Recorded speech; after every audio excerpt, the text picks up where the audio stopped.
Thanks for people joining this panel. Hope you've had a restful lunch, albeit half an hour, and that you're enjoying the conference. I certainly am. And thank you very much for coming across to this panel. And this is about kind of pluralism as a disciplinary bridge. And I think it kind of draws on some of the stuff that Lisa was saying yesterday and David was saying today, and that has been kind of threading through. And we focused a lot around kind of pluralism as a collaborative process within therapy and with our clients, which is hugely important, and I think is kind of the beating heart of pluralistic practice. But I think increasingly we're also drawing attention to how do we work effectively and collaboratively with others, other professionals, other people who may be offering support and have something very particular to offer. And so we set up an interdisciplinary group within the kind of pluralistic network and have been starting to talk about these ideas. And we thought we'd bring that conversation to here. And so the way we're going to do that is we have a lovely panel here who will go through introductions in just a short moment. And the plan is, what we're going to do is, once I've done this kind of brief introduction, I'll kind of kick off with some thoughts, and then we'll pass through the panel, and they're all going to take about 5 minutes each to just share their perspectives on where they're coming from and their thoughts around this kind of issue. And then we're going to open it up to the full group. So, if any of us say things that you want to pick up and have questions on, just make a note, either put them in the chat, or when we open up to the full group, then I'll kind of act as facilitator, if you like. So it might be you have a specific question to a specific panel member, or questions that any one of the panel might want to come in on. We'll just kind of play it by ear and see how it goes. And the idea really is to share ideas. And I was really struck by Mike's introduction this morning about when collaboration doesn't work. So we all talk about it as a good thing, and I think in many ways it is a good thing, but it's not without challenges. And I think that's what we're wanting to explore today, and for me, my immediate thoughts were around that collaboration brings challenges, because if you're looking at different professional groups, maybe in this very demanding world where resources are limited, and maybe we all need to fight for our professional space, and so maybe it's hard to give ourselves over to other people for fear that we might become literally and metaphorically redundant. Maybe perhaps professions can struggle with a professional narcissism. Maybe sometimes we like believing that what we have to offer is the best, and certainly from a social work frame, but also from a therapy frame, I've heard on many occasions that actually, what we do is the most meaningful thing. And that's not to say that what we do isn't meaningful, but is it the only meaningful thing that we can do? So I suppose the question that we're raising is, does pluralism, if taken outside of the therapy space, if taken outside of that relationship, mean that the people need different people at different times and at different stages of their life, rather than just different things? And maybe there's something that, if we found a way of building on those collaborative relationships we have, then that might be incredibly valuable for people, and for the people with whom we're working to have an active role in kind of shaping that collaboration, rather than multidisciplinary practice being done to people, instead being done with people. We have several joining on the panel today. Myself, Laura Burns, Sam Yates, Sophia Balamutsu, and John McLeod. And when I invite them to kind of jump in with their opening comments, then I'm sure they'll introduce themselves a bit more fully and kind of why they're interested in this kind of work. The reason why I'm interested in it, my original training was as a social worker, and I've worked in kind of child protection settings and in statutory mental health settings, working under the Mental Health Act, and most of that time also as a therapist. And I've had lots of experiences of multidisciplinary working across professions, so in child protection, with the police, with schools, with kind of community services, community workers, youth workers, probation officers. in mental health with psychiatrists, with clinical psychologists, with counselling psychologists, occupational therapists, art therapists, and so on and so forth. And sometimes that's been really helpful, and sometimes that's been fairly catastrophic. And when it's been catastrophic, it's often been, in my experience, because we have failed to communicate. I was struck by Lisa's comment yesterday that it's not that people don't have voices, but we're not always very good at listening, and we kind of adopt things from our own perspective. And the biggest loser in those kind of professional battles, if you like, for want of a better way of framing it, are the people who we're supporting, who are trying to navigate not only their distress or their difficulty or the problems that they're encountering, but they're also having to navigate through systems and through networks and through competitions and people bad-mouthing other people and not working together, and having to make decisions on who is the best person to support them. And I think that we inadvertently really set our clients up sometimes to have a really torrid time being caught in the battleground of poor multidisciplinary practice. And I think, reflecting on Mike's comment this morning, that actually some of it was to do with language and some of it was to do with skills. And what's been kind of really hitting me over the years since I read kind of John and Mick's book back in the day on pluralism, kind of found, I think, a language for what I was naturally doing anyway in my practice, but gave me some structure and some philosophical thinking about that, is that actually there's a real opportunity here. And maybe kind of a position of pluralism is the way in which we might begin to speak to each other, kind of respecting the cultural resources of other professions and other groups and of families and of communities and of kind of broader networks that are integral in people's lives. And that perhaps my perhaps controversial assertion here is that as therapists, and certainly in the UK, I think that we are often trained to focus quite intently on what happens inside the therapy room, but often less so what happens outside of the therapy room and how clients can fit into that process and take control over that process. So I'm really excited about how pluralism might be a really exciting way forward here. But I'm not really sure what that looks like and how that would be and how we would reach out to other professional groups to achieve that. So I'm excited by the early work that we're doing in the Pluralistic Network and would invite other people to come along. And that's probably as much as you need to hear from me at this stage. So what I want to do is I'll kind of go through the panel and invite them to say their own perspectives on kind of what's brought them to this place and their experiences and perspectives around kind of pluralism and how it might be a bridge to other professional groups. And I'd like to start, Laura, with you and invite you to come in, maybe say a few words about yourself and what your thoughts are. Thanks, Andrew, and it's a real privilege to be here today, so thank you. My name is Laura Burns. I'm a second-year student at Aberdeen University.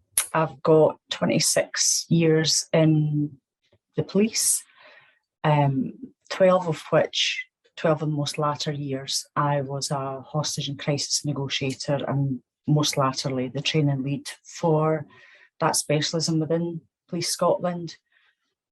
What's fascinated me is a lot of the training we deliver to negotiators is active listening skills, its values, its beliefs, its perspectives. So coming into pluralism feels very natural to me. A lot of the skills are very similar. But one of the other similarities is that no matter what training you put in place, what skills you have or strategies you have in place, it's about the individual. So like pluralism, it's what the therapist, it's what the negotiator brings to the table when someone's in crisis.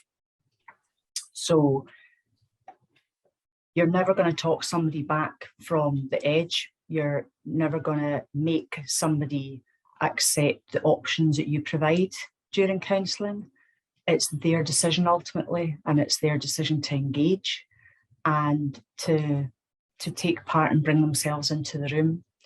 So what I've found most successful in live negotiations has been when I've had to think on my feet and do things that are maybe not out with the box, but something as simple as agreeing to shake the person's hand when they come out or they come down, or when I've agreed to, I had one individual on a bridge who refused to come off because he knew he was going to be taken back to the local mental health hospital, and he was, and he knew it and I knew it.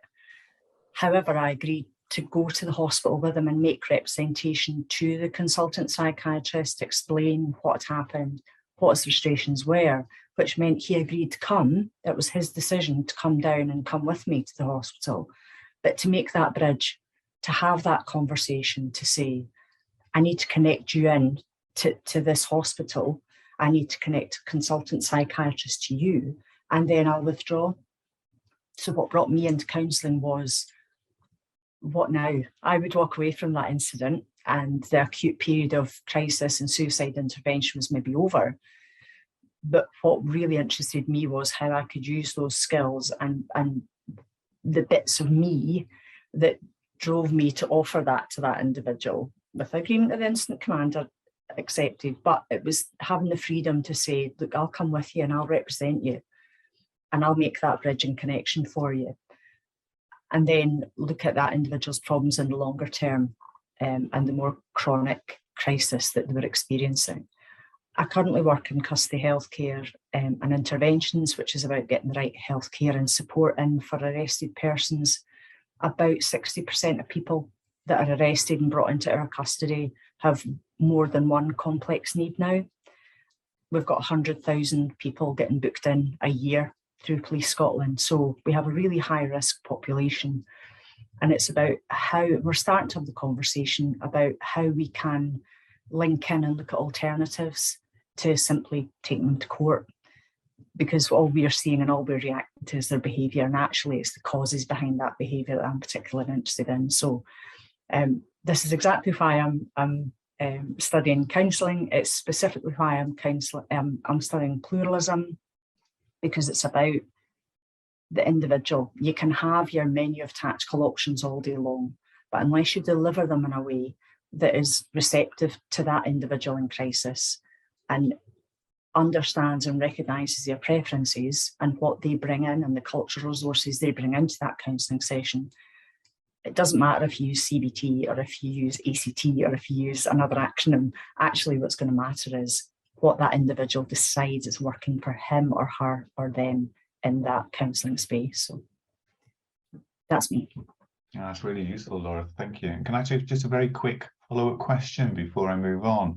I suppose I wondered how much was your shift into counselling a choice that you made, if you like, unilaterally for yourself, and how much does it speak of cultural change perhaps within the police, that they see counselling as having a role to play? Or is it more, I'm not asking you to speak for the police, I'm asking you to speak for you, but what was your kind of, what's your sense of the driver? How much is this Laura's shift, and how much is this a wider cultural shift? That's a really important point. I think since the inception of Police Scotland, our strapline changed. It's now keeping people safe. It's not locking people up. It's looking at policing in a different way. Part of the legislation for Police Scotland is about community well-being. It's not about law enforcement unilaterally. So we also talk about a public health approach to policing now. So the language within the policing culture is changing. On a personal note, it's not everyone who wants to be a negotiator. It's not everyone who joins the police that can be a negotiator. But it's no surprise to me that one of my ex-negotiator colleagues is starting the master's course this September. So out of a cadre of 100, Abertay has 2 of us so far. It's just natural skill sets that fit, and a natural desire to genuinely try and make a difference to someone's life with them, as opposed to them. Yeah, that's really interesting, Laura. Thank you. And I think you flag early on that kind of natural bringing together of kind of skills, even though those skills are being employed and deployed in very different contexts and very different ways. Thank you, Laura. I'd like to invite Simon. Simon, if you want to kind of come in and share your thoughts, perhaps with a bit of an introduction too. Yeah, sounds great. My name's Simon Yates. I'm currently a second year student, like Laura. I'm like 2.5 though, because it's summer now and I'm going into third year. I don't know if that counts. But my background primarily comes from community development. So I originally studied psychology when I was in college, and I always kind of knew I wanted to go into a helping profession. And community development for me felt like a very natural step. I always kind of had counseling or therapy in the back of my mind, but I suppose with community development, it was always something that was there based on, you know, my family kind of engaging in community development as kind of participants on programs themselves and benefiting massively from them. So I always wanted to try and give that to someone else that was given to my mom and dad in a way. But I suppose for me, what's so exciting about pluralism is the fact that you're doing something with someone. Whereas I think a lot of the times with not just therapy, but with a lot of professions, a lot of things are being done to people. But there was something very exciting, something very collaborative, something very empowering, I think, as well, about pluralism from that perspective. And to be honest, I had this big spiel kind of written up, but after listening to Lisa Goodman's talk yesterday about that kind of survivor informed approach, that survivor and based approach to working with communities or with people, I kind of just changed everything I kind of had wrote down. And it kind of really helped to kind of put all the pieces together. And I think it works really well, and it has the potential to work really well when it comes to working across disciplines. So from my perspective in community development, we would work as part of a multidisciplinary team. And I'd be part of a team at the moment that would include someone who works as an employment coach, someone who works in HR, and myself as well, who has those counseling skills and I teach IT skills as part of my program in employment services and community development. But it was interesting because we found that when we started developing this employment program, we were very much focused working with women who've been out of the workplace for several years due to raising kids or like having to take time off for health reasons, or even just having that kind of societal pressure to be the one to have to stay at home, which is obviously not cool. But we were focusing on that very much. But we found that when we started off, we were doing things to people. So we were in a position where we were like, okay, we're going to do this skill, we're going to do IT skills, and we're going to do like Microsoft Word, and like, you know, we're going to work with them on goal setting and things like that. And we found very quickly working within that kind of setting, a very clear kind of hierarchy between us as professionals started to emerge. So of course we would have input, but the final say was always with the manager of the team. And that's fair enough. I understand there needs to be some sort of chain of command, as Laura was talking about there. But it got to the point where that hierarchy was almost dictating what we were doing with people in employment services. And it's funny, it's only when we change kind of that approach of doing things to people and actually asking them, well, we have these goals to set as part of our funding requirements, but what do you need? What do you want to do as part of the employment program? Like, what are your goals? And we found that the goals that they had were radically different from the goals that we had decided as professionals, you know, that we had to apply. And it was almost kind of liberating. I know I think Mick has talked about this before when he was working as an existential therapist, that when he actually started asking clients what they wanted to do, that it became much more freer in the therapy session. And this kind of next idea that we kind of came up with, we didn't use this specific language working in community development and employment service, and we were on this program. But I suppose it's language that was very much inspired by the work of John and Julia McLeod around embedded counseling.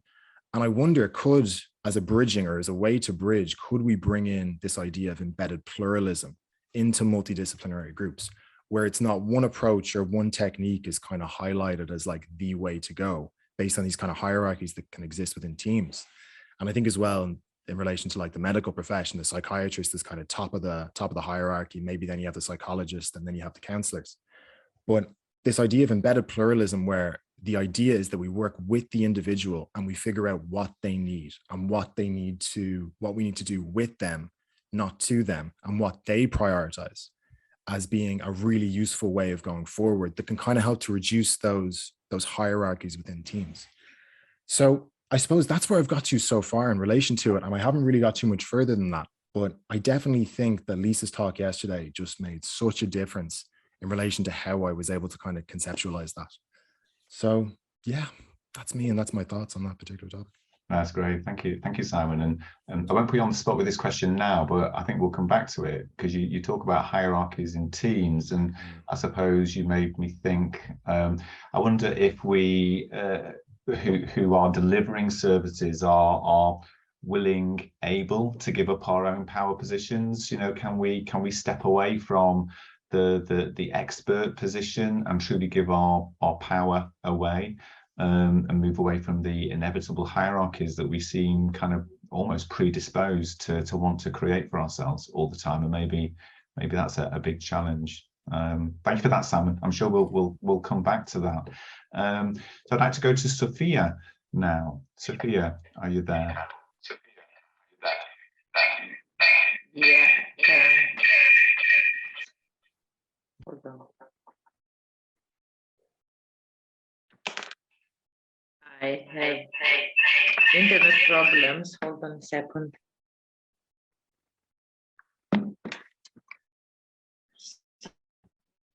So my idea was for my voice and to see you through here, but I haven't been opted as a host on my phone, so I couldn't open my microphone. But anyway, let's hope this is gonna work now. So yeah, good to be here with you today. And I'm part of this interdisciplinary, transdisciplinary group. We're meeting on a regular basis with the Pluralistic as part of the Pluralistic network. And my interest is but my background first is it's more, I guess, I'm a psychologist and a counselor, straightforward. I live and work in Crete now, but I have lived, I studied and lived in England for over 13 years.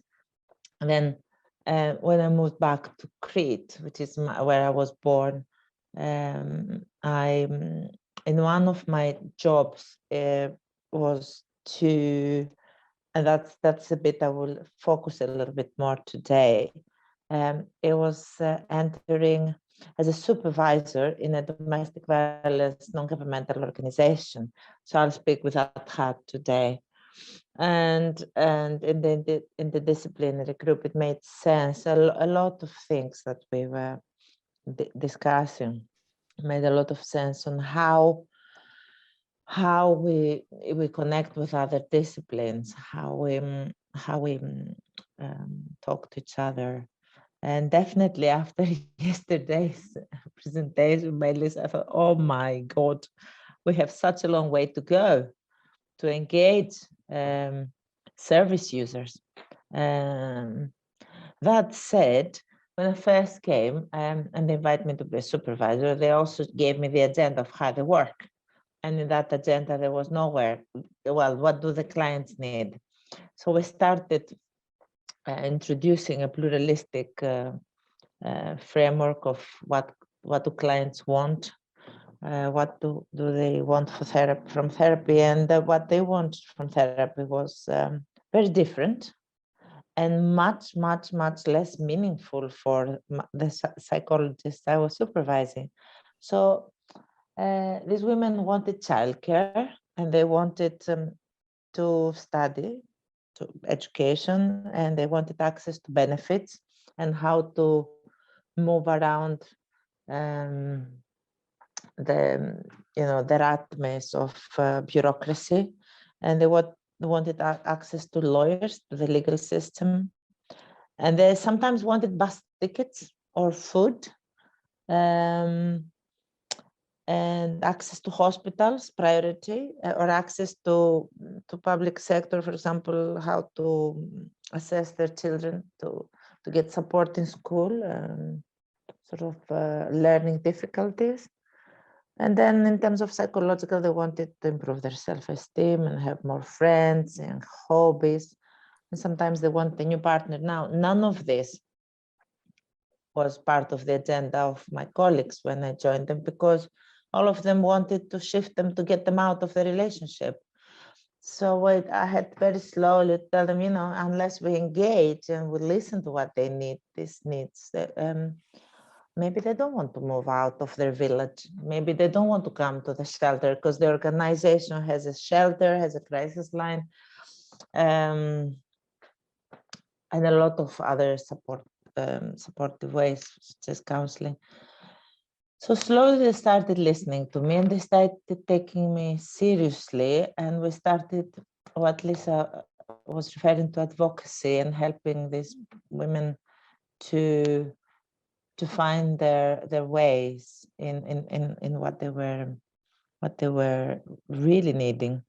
And then they were able to live or not the relationship. So that was a very important part.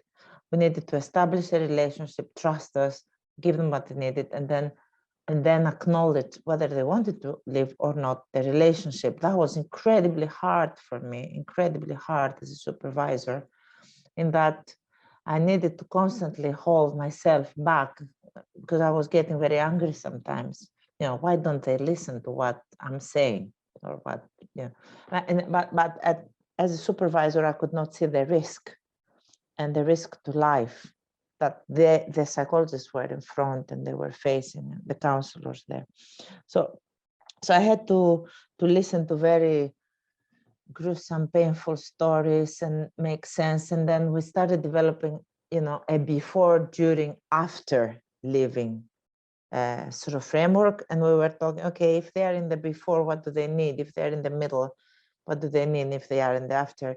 And along these lines, sort of, risk assessment, whatever that meant, because the risk assessment could happen on the phone, the person who had the crisis line, or, you know, when they came and they told us, you know, he did something, but they wouldn't assess it as risky. You know, he came with a knife, but he's done many times. I don't think I'm at risk. So you know, how is risk negotiated between the service user, the counselor, and myself, the supervisor? So all this brought a lot of tensions. And as time went by, then recently I got involved with a lot of projects with this NGO, and the project involved a lot of different groups, European Commission projects mostly. So the project involved us as an organization, getting them together to develop various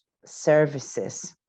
And so I got in, you know, through projects with social workers, with health professionals, with police, with activists, with community workers, and with many teachers. So counseling skill, embedded skill, as John Julia's work was very important part on teaching these people how to work with service users. But also at the biggest project lately I've been working the last 5 years is how can they all get together and negotiate responding to cases in a systematic way. So I've been both as a supervisor and as a scientific advisor in this organization, and I have learned a lot. I've struggled tremendously. So very often I felt incredibly incompetent, and I have been also incredibly creative. So I guess this is the part of me that I want to share here with you in relation to what we're sharing today about bridging. Thank you, Sophia. And I like what you just said then about, you know, how do we negotiate? How do we navigate those differences? And, you know, maybe kind of embedded counselling skills as a mechanism by which we do that. But also going back to Simon's point about embedded pluralism and what that would look like, that kind of feels more of a cultural shift. Loads of stuff there, Sophia. I'm sure we'll come back to some of that. And finally, John. Could invite you, John, to come in, to say a few words about yourself. Well, I imagine everyone knows who you are and your thoughts. Yeah, so I'm John McLeod. I'm a counsellor, counselling teacher, trainer, researcher, and so on. Been involved in the development of pluralistic practice from the beginning. What I'd like to talk about briefly is the notion of embedded counselling, which Julia and myself have developed, very much based on her work at Abertay. So in Scotland, there's been a long tradition of a training, a kind of 1 year part-time, approximately 120 contact hour training called a Certificate in Counselling Skills, that's validated by COSCA, that's the professional body for counselling in Scotland. And that has always had a very intentional open access policy. So you get kind of people from all professions and people from community groups and people who are in recovery and so forth. And it's the core of it is counselling skills, and with quite a lot of self-awareness and personal development work, and not much theory. And historically, I think it's been mainly, in terms of a theory, it's been mainly influenced by person-centered theory, basically person-centered ideas. So starting from about 2000, 2002, 2003, Julia was involved in teaching on that program at Abertay, and then as the leader of that. And I was kind of involved in bits of the teaching and kind of helping to develop teaching materials and so on.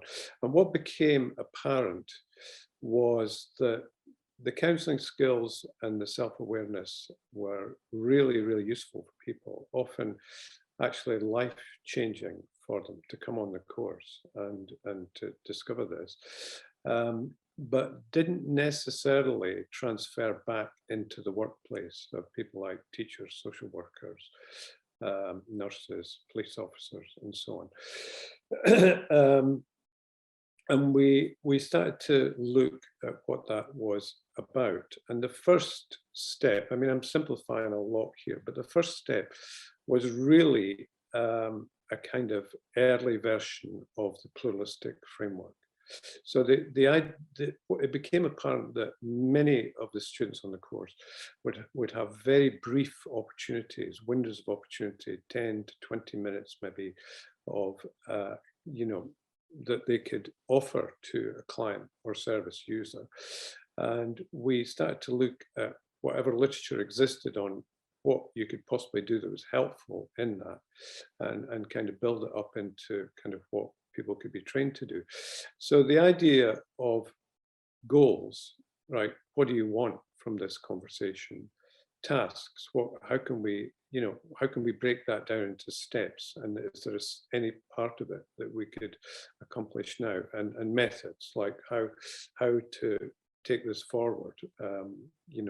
Is it a matter of talking, or do you want to look at coping strategies, or whatever? So the initial version of that was within the context of the counselling, certificate in counselling skills course.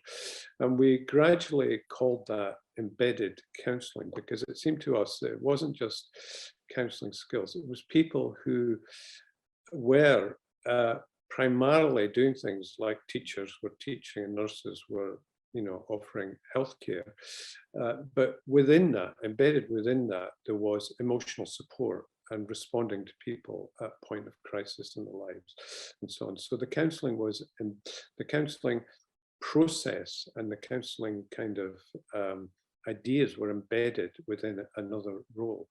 So it was like, how do you deliver that? So you then have to think about how you create a space where you can offer this 20 minutes, 10 minutes of counselling.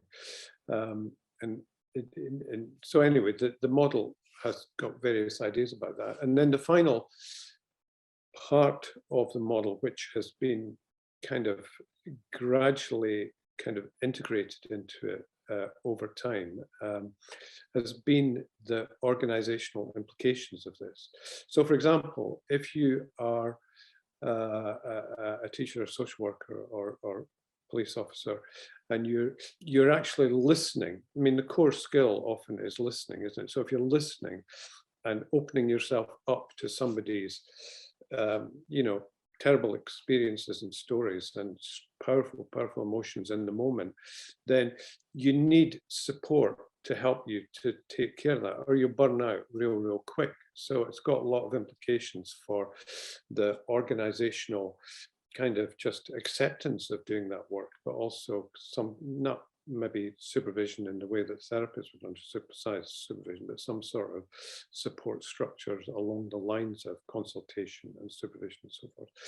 So we've done a lot of work on that and kind of brought it together in a new book called Embedded Counselling, which is trying to kind of push that agenda forward. And the book is published by Open University Press and is published probably next month. I think we've finished it and gone through the proofs of it. And I think the value of that, I think, is that I think it is a bridge, right? It's something that kind of allows people in other professions to see what counselling has to offer, right? So it's like a sort of packaging up of stuff that we can do that is useful to other people. And I think one of the things in the book, if you read the book, is that then there's a lot of what you might call kind of frontline counselling, embedded counselling by all these people in these occupations that I've mentioned, that have come up with practices and strategies that actually are useful for counselling as well. So it's a two-way street. So if you take what Laura does of kind of working in deep crisis, the literature on that, you know, the kind of police crisis work there's a lot of learning in that for other therapists and, you know, who are not in these situations. So I think that if we go back to what Andrew started with and kind of, you know, different occupations doing different things, and how can we work together? And Simon was talking about this, and how can we kind of deal with kind of power differences and status differences? I think there's many issues around that, but I think the notion of embedded counselling and the kind of training programs that are, I think, quite reliably produce good results for people is one part of the solution. It's not the whole solution, but it's something useful that can be built on. Okay. No, that's brilliant. Thank you, John. And I just put a question in the chat, which is around is multidisciplinary working kind of when supported through the principles of pluralism, in part the development of skills and the application of those in an embedded way, in the way in which you talk about, but also about pluralism being a language through which we can begin to speak to each other too, to support cultural change. I've been trying to put questions in the chat as we've been going along that have been kind of provoked and prompted for me by what you've all been saying. And I guess what I want to do now is open it up to the wider group. We have 63 people in the room with us, and it would be great to hear your perspectives. So please, if you want to either put your comments in the chat if you prefer, or put up your hand if anyone said something that you've got a particular question of, please do put your hand up and we can do that. Or if there are more general points you want to make, it would be great to hear your perspectives, good and bad.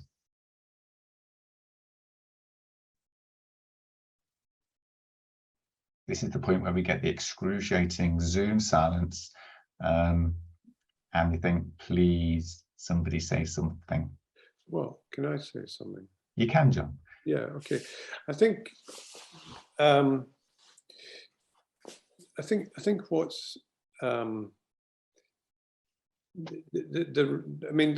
book that we've just produced is kind of fresh in my mind because it was such a huge effort from two of us to bring a lot of that literature together. But I mean, there's some areas where quite a lot of things have been worked out. I mean, I think that in Scotland, like Laura and her colleagues have worked out, the police working alongside mental health specialists and social workers and things like that. But there's kind of parallels to that in other countries. right? And there's a whole literature. It's like in some places there would be somebody, you know, in America sitting in the squad car and going round with the police officers and things, which I don't think necessarily happens in Scotland, does it? But I just think there's some areas where it's kind of, there's actually a lot of successful examples that can be learned from. And I think there's then other areas where it's kind of a bit obvious. So, I mean, I think something that is of interest to me is outdoor therapy, right? And I think there's a lot of advantages in that. And you can, you know, as a therapist, you can do walk and talk. You can go out with clients and walk and things. But if you're doing anything more ambitious like that, like taking a group up a mountain or canoeing, you need to have an outdoor pursuit specialist to keep them safe, right? So it's like complementary skill sets. You see what I mean? That if you're, you know, they're going to keep people safe canoeing up a river, and you as the counselling or psychotherapy person are the one who's going to listen to the fears of the participants and help them work through that. You know what I mean? I think it's actually, yeah, I don't know where I'm going with that, but I think okay, one of the places I'm going with that is that as an academic, I think there's a lot of value in the literature already. And there's a lot of value in reviews of literature, bringing together existing knowledge. And this is an area where that is not being done. Yeah.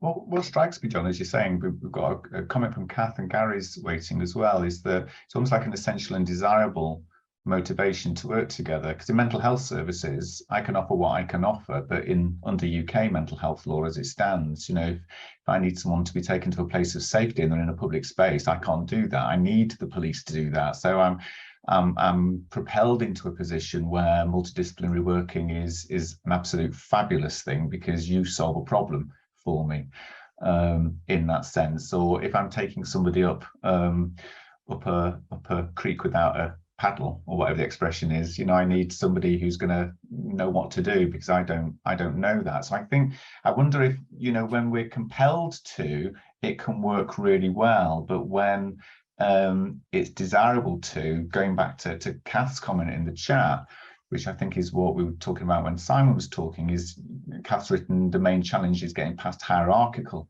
instincts. Folk find it hard to give up their power and level the playing field without addressing that, I think. And I think there's cultural work to do. We have Laura and Simon with their hands up. I want to go to Gary first from the wider group. Gary, you're on mute, Gary. Oh, there we go. Sorry, it wasn't letting me unmute. Hi, everyone, and thanks for sharing your stories on the panel. It's really inspirational to hear. I just had a quick point as John was talking, really. And my sense is around embedded pluralism and across professionals. For me, I wonder whether it has to start as, you know, from us really as trainers in universities.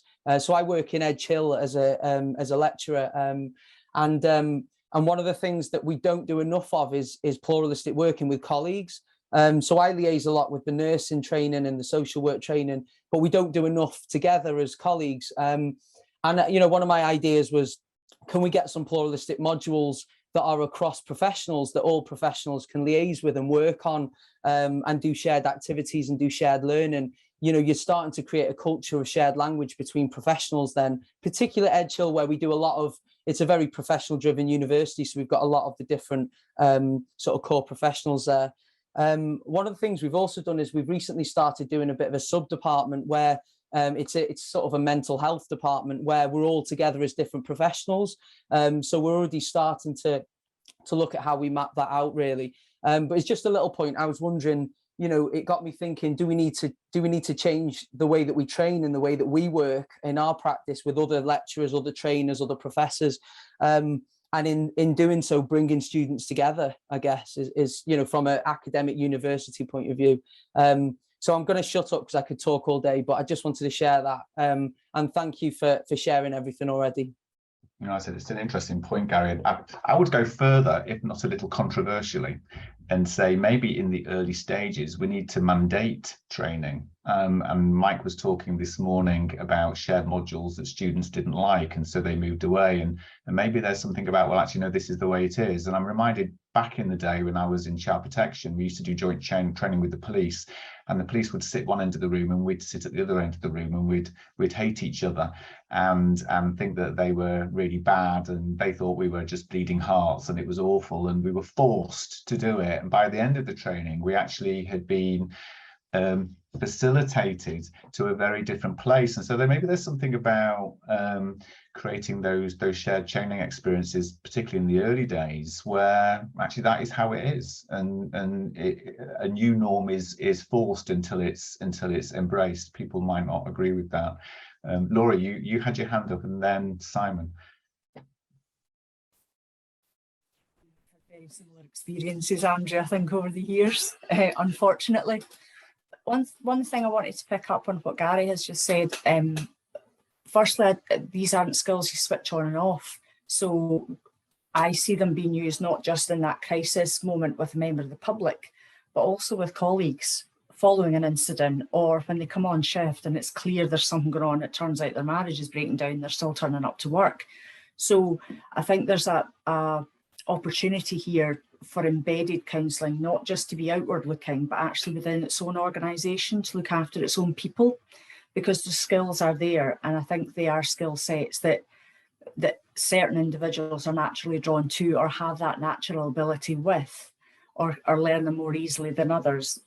We all need people to go and jail the bad guy, but we also need people who are able to use those counselling skills. So I think there's a skills mix there. And I think multidisciplinary organisational work is ideal, but in my head I'm thinking without diluting the quality, because I think it is still a specialism. And as training lead for negotiating, we have a 2-week negotiator course, and then you are on a lifelong learning path within negotiating. But we took the communication skills element of that and delivered it to all probationers coming into the force, because they're the ones that are first on the bridge or first at the scene and have to speak to that individual until negotiators can arrive. So we recognise that those skills were not generic, but there were some really basic, simple active listening skills that we could give our probationers to enable them to feel more confident about saying to an individual, "Are you thinking about dying tonight?" And getting over that fear. But still requiring the negotiators to come down the road to take over that incident. So on a wider scale, multidisciplinary and multi-organisationally, I think there are probably elements of counselling skills that could naturally fit in within our organisation, other organisations. But I do think you still need counselling. I think that it's how you do that and balance that without diluting the specialism itself. To try and use the same language across the piece here. So I think there will always be a need for counsellors, but I think there is a space within organisations and between organisations where we could help ourselves more, help the people we serve, and help each other as organisations. Yeah, and I think for me that really speaks of the power of the work that Julia and John have done around embedded counselling skills, and it's the embedded bit which for me is really important, about how you take these kind of skills and ideas and put them in something, so you don't disrespect, you don't lose the uniqueness of what people have to offer, but it becomes that bridge again. Simon, you've been waiting nicely. Laura just got her hand up before I got my hand up, so she just beat me to it there. No, I just wanted to kind of echo a lot of, I think, what you were saying, Andrew, and John and Gary and Laura as well, in that in relation to the education piece. And that's that where I train at the moment in IICP, and I see Marcella's here at the moment, so I have to give them a shout out, otherwise I'll be in lots of trouble. But one of the big things that we found is that we kind of almost do this idea of like pluralism from day one. And I think what's so powerful about that is that we're almost kind of told with the lectures and stuff that one particular way isn't the right way. And I guess I don't know if I've seen that from the same perspective in potentially other colleges, the focus on one approach primarily, not within a pluralistic perspective. And I just think it's so valuable. And you, as you were saying there, Andrew, almost like mandating that like we have some sort of pluralism into our counselling programs, I think is just so beneficial. Because to be honest, if I don't think I was in IOCP, I think I was in a different college that did psychoanalytic therapy. I might be at a psychoanalytic conference today thinking that that was the best way to go, the best thing to do. So yeah. Yeah, and for me, unless I'm getting this wrong, that speaks to the strength of pluralism, because pluralism isn't about saying, you know, in therapy, all the models have very little to offer and what we say is best. What it's saying is all these approaches have something important to offer at different ways at different times. And if we translate that out at an organizational way, it's like, you know, different professional groups have got something to offer and what would their unique contribution that we can't offer, but actually we have something to offer as well. It's how do we work together to try and navigate through some of these ridiculous but persistent hierarchical and kind of cultural differences that seem to get in the way of that collaboration. Sophia. As you were talking, I realized that one part of my knowledge comes from European Commission projects, and the European Commission, something we don't discuss very much in academia, they encourage hugely this. So they take it for granted that we're going to deliver counseling skills to health professionals, to police, to lawyers, to teachers. So I've been involved in all sorts of trainings, teaching basic counseling skills to all these different professions in order not to re-traumatize victims. So they call it some words that I couldn't really understand: capacity building and you know, resources for, and all this is huge material available online for a number of such training courses that they disappear in the ether. I don't think anybody knows about all this. I mean, I have access to a lot of them, obviously, but you know, the more I explore something, the more I find a whole training course online available for free for the police, which are, you know, the projects have been involved. There are collaborations with many other countries, European countries. Yeah. So there is work there, and it's a priority for many governments, because governments see that unless frontline workers respond in a humane way with counseling skill, they cannot they will get burned out, you know, the frontline workers, be it doctors or A&E. I mean, these people are just completely exhausted from supporting victims. And of course, the other thing is that users do not get the care they deserve to get, and they cannot wait to be referred to a counseling service, which is non-existent basically in you know, in Greece or in Crete. I mean, there are counseling services, but all these people who are traumatized, they won't be able to have access to long-term counseling and psychotherapy. And I wonder whether it's necessary at all if the frontline workers respond in good enough. Yeah, thank you, Sophia. I'm mindful of the time, and I'm wanting us to finish just a couple of minutes earlier so people can have a comfort break, so we don't crash into Isha's keynote at 2:00. Before I go back to the panel, were there any final quick points that anyone in the room wanted to make?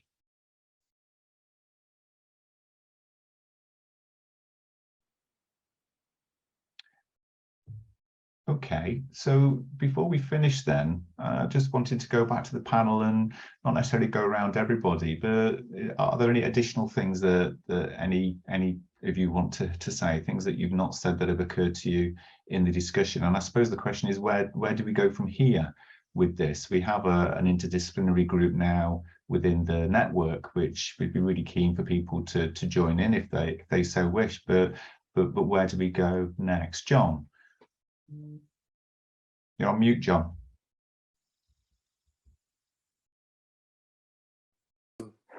Yeah, just really briefly, I think I need to kind of acknowledge that the early versions of Pluralistic Framework for Practice that Mick and I produced were very much kind of designed, certainly in my mind, for the kind of people I was training to be counsellors in community agencies, frontline counsellors who might have to deal with anything coming in on their own, right? So then negotiating with the client around their preferences and goals and things like that.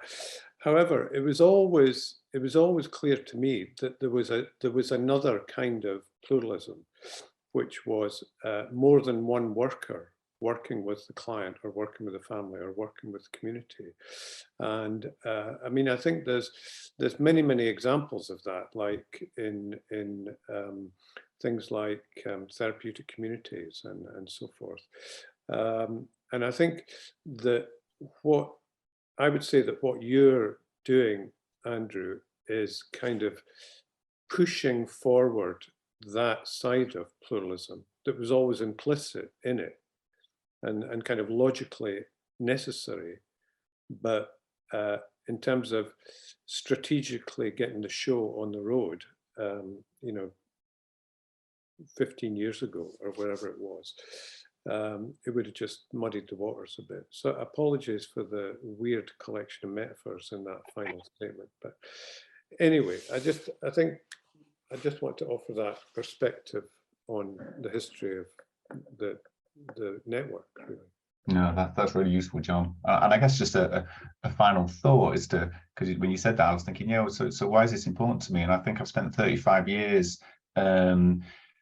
doing what I do in a state of incongruence and disconnect, that kind of social work part of me, which I really value and really respect, and has been profoundly important in shaping my therapy.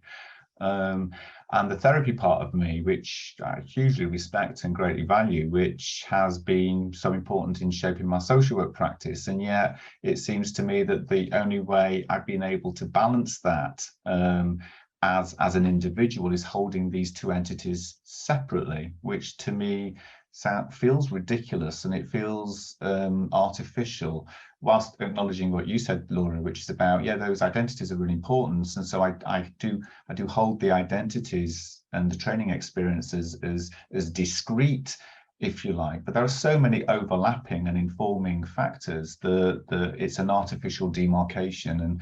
And so that's played out for me individually, but I see that being played out across different groups and different professions and different ways that I think really hinders the work we can do with our clients. Laura, Sophia, Simon and John, I'd really like to thank you for agreeing to be a part of this panel.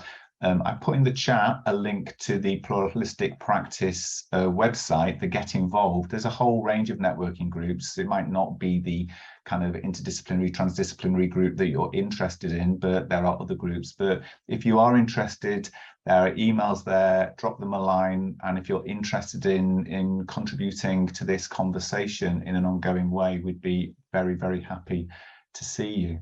So at that point, thanks again, and thanks to all of you who've joined. I know that there were 2 other panels which looked fascinating, and I also wished I could have split myself and been in them as well. But I think we'll wind up now and create the space for people to come in for Usha's keynote, which I'm also really looking forward to. So thank you, everyone.